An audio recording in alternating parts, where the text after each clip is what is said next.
Ashama harka fuunee hordoftoota koo kabajamoo nageenyi badhaadhaa isiniin jecha akka nagaa fayyaa qabdan bakka jirtanitti abdiin qaba.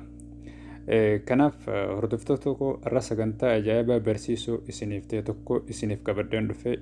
Sagantaan guyyaa irraan tanaa maal yooneef naan jettan mataan isiniif dhawaa. Dhaabbanni Feesbuukaa bara 2014 dhaabbata WhatsAppii doolaara biliyoona 14 dhuunfateetti jira jechuudha. Achiis nuti fayyadamaa jirra, WhatsApp tola fayyadamaa jirra. Alaa kulli haal garuutu nutti tola haa fakkaatu malee tolallee fayyadamaa hin jirru. Amma garuutu waan san caalaa seera hamaa baasee jira WhatsApp. Yooni fi seera san ati waafaqtee takkaahu heeyyamtee fi waan inni sirraa barbaadu sanii guuttee WhatsApp fayyadamuu dandeessa. Yooni fi garuu seera san ati hin waafaqneef takkaahu seera san ati hin hayyamneef dhaabbanni Feesbuukaa WhatsApp irraa si ari'uuf deemaa jechuudha ji'a 2 booda. Wanni inni naaf waafaqsiin jee kuni maali yooni finaan jettu taate viidiyoo kana keessatti addaan si baasa. Kanaaf viidiyoo kana hamma dhumaatti daawwadhu. Erga daawwatteen booda laayikii isii takkittiisan taq godhi. Warroottan chaanala kanaaf haaraa taatan garuutu subscribe laayikii godhuudhaan nu hordofaa isiniin ja'a. Kanaaf hamma dhuma sagantaatti nafaana turaan afeerraa kooti jechuudha. Akkuma beekamu akkumaan eegala irratti isiniin jedha dhaabbanni Feesbuukaa, WhatsApp, Instagram, Messenger isaatu dhuunfatee jira jechuudha.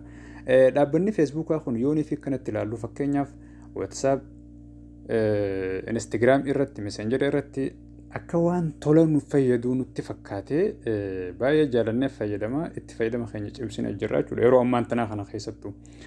Garuutu inni akkasumas waan ta'een odeeffannoo keenya guurratee fudhatee odeeffannoo keenya kana garuutu gara biizinasiitti jijjiirata jechuudha. Maal godha? Odeeffannoowwan silaa wantoota nuti jaalannu, wantoota nuti barbaannu ni beeka waan ta'eef bakka nuti dheenee waa barbaannu fakkeenyaaf Google keessaa ta'u, YouTube keessaa ta'u wantoota garaagaraa waan ati bilbila kee kanaan raawwattu hin beekaa jechuudha. Kana irraa ka'ee wantoota ati jaalattu waan beekuuf fuudhee ispoonsara takkaa'u beeksisa sitti fidee ati beeksisni gaafanii fi harkaan irratti gaxxuute abbaa qabeenya sanarraa bu'aa guddaa ittiin argatee arraan tana addunyaarraa sadarkaa 6ffaa moo 5ffaarra jira jechuudha dhaabbanni Feesbuukaa abbaan qabeenya dhaabbata Feesbuukaa kun jechuudha. Kanaaf garuutu WhatsApp dhuunfatee waan jiruuf yeroo ammaan tanaa seera WhatsApp irratti seera jabaa baasee jira. Seerri inni baasee maal yooniif kan jettan taate WhatsApp guyyaa ji'a 2 guyyaa 15 booda yoonii fi seera inni baasisan ati jaalattee isaaf kan fudhattee hayyamtuuf taate WhatsApp ni fayyadamta. Yoo saniin taane garuutu fayyadamuu hin dandeessu jechuudha. Akkaataan ati itti fayyadamuu hin dandeenye ji'a 2 guyyaa 15 booda wantoota san yoonii fi ati isaaf hayyamuu kan baattu taate inni sirratti cufa ganaa banachuu hin dandeessu jechuudha. Bilbila keetiin takkaa'u lakkoofsa bilbila keetiitiin WhatsApp banachuu hin dandeessu jechuudha. Gabaabdumatti wanni inni sirraa barbaadu kuni maali? Afaan ati ittiin dubbattu, lookeeshina ati ittiin deemtu, wantoota ati barbaaddu ijoo guutuu jechuudha. Iccitii siif nama ati ergituuf takkaa'u ergaa siif nama ati ergituu jidduu jirtu qaama sadaffaa ta'ee inni beeku. Durallee beeka garuutu ammoo ifatti si gaafate jechuudha. Iccitii kanarraa maal argate yoonii fette fakkeenyaaf afaan ati dubbattu akka beekuuf ati hayyamuuf qabda. Lookeeshina ati ittiin deemtu akka beekuuf ati hayyamu qabda. Namoota kontaaktii kee jala jiran takkaa'u WhatsApp kee jala jiran hiriyoota kee akka beeku ati hayyamu qabda. Ergaa ati namaaf dabarsitu takkaa'u barreeffamaan haa taatu, sagaleen haa taatu, viidiyoon haa taatu, suuraan haa taatu akka inni beekuuf ati hayyamu qabda.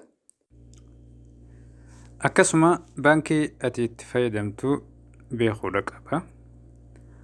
Wantoota ati jaalattu guutuu beekuudha qaba. Shabakaa takkaa'u niitoorkii ati fayyadamtu beekuudha qaba. Bilbila ati itti fayyadamtu beekuudha qaba jechuudha. Kana hin hayyamtu yoo ta'e fayyadamuu hin dandeessu jechuudha gabaabdumatti. Wantoota kana eessa geessu jettan odeeffannoo sirraa argatu kana fuudhee inni gara Feesbuukaa geessaa jechuudha. durallee geesse garuu amma ifatti guutuutti ichitti geesse bizinesa guddaa takkaa'u badhaadhina guddaa asirraa argachuu deema. Fakkeenyaaf WhatsApp ati irraan tan hiriyaa ta'etti kaatee uffata akkanaan barbaada, kophee akkanaan barbaada jettee barreessitaaf. Inni waan sanii fuudhee odeeffannoo keessanii gara Feesbuukaatiin fuula kee dura fidee akka ati dhaabbata kophee san gurguru takkaa'u dhaabbata uffata san gurguru irraa waan san bitattu si godha jechuudha. Fakkeenyaaf akkamitti waan kana bitatte yoo ifette onlaayina yeroo ammaan tana addunyaan jechuudha. Addunyaan yeroo ammaan tana onlaayina. Ati wanta kana gaafa inni ija kee dura fidee gallaaltee gadhooftee yeroonii fi waan san sitti tole wanni san akka salphumatti gabaabdumatti siif dhufu godhuu dandeessa jechuudha. Kanaafiyyuu inni akkasitti argata isaa ittiin dabaluu argata isaa ittiin guddifachuu barbaada jechuudha.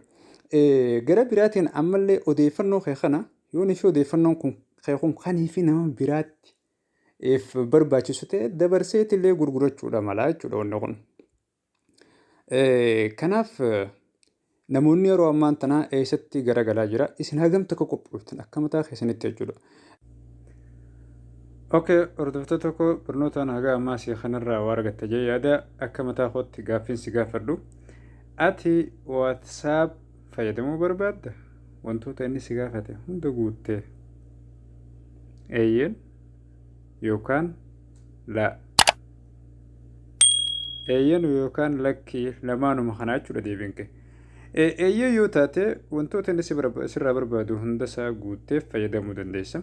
Lakkii yoo ni feette guutumatti wanni inni gartee sitti ergu sani callistee keessaa baatee aappii isaa install gaggootee Play Store keessatti gad deebistee gara Telegiraamaa gara Signalaa galuu dandeessa jechuudha. Amma WhatsApp hordoftoota biliyoona 2 qaba addunyaa tanarraa jechuudha. Garuutu torbee tokko keessatti namoota miliyoona 200 dhabe hubadhu. Telegiraamni torbee tokko keessatti nama miliyoona 500 ol argate sababii isarraa baqatanitti jechuudha. Amma akkuma jirutti garaagarummaa Telegiraamaa fi garaagarummaa WhatsApp isiniif hin himaa jechuudha. Haga xiqqaa xiqqoo. Telegiraamni yoonii fi waan barbaadde nama erguu dandeesse haga GB 2 erguu dandeesse. GB 2 jechuun waan guddaadha jechuudha. WhatsApp garuutu MB 100 achi erguu hin dandeessu viidiyoo yoo taate. Amma WhatsApp gara guruppii jechuudha. Guruppii hidhachuudhaan WhatsApp nama 250 ol hidhuu hin dandeessu. Garuu Telegiraamni nama 20,000 hidhuu dandeessa jechuudha. Garaagarummaa guddaa dachiif samiitti qabaa jechuudha jirra kun.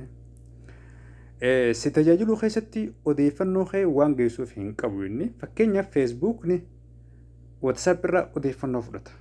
WhatsApp odeeffannoo Feesbuukaaf ni kennaa jechuudha. Google illeen akkasuma odeeffannoo ni guurrata jechuudha bilbila keessa. Maaliif Google Android dhaabbata isaatu hoggana. Siyaayina bilbila kee wanni siif banu Android kan hogganu dhaabbata Google jechuudha.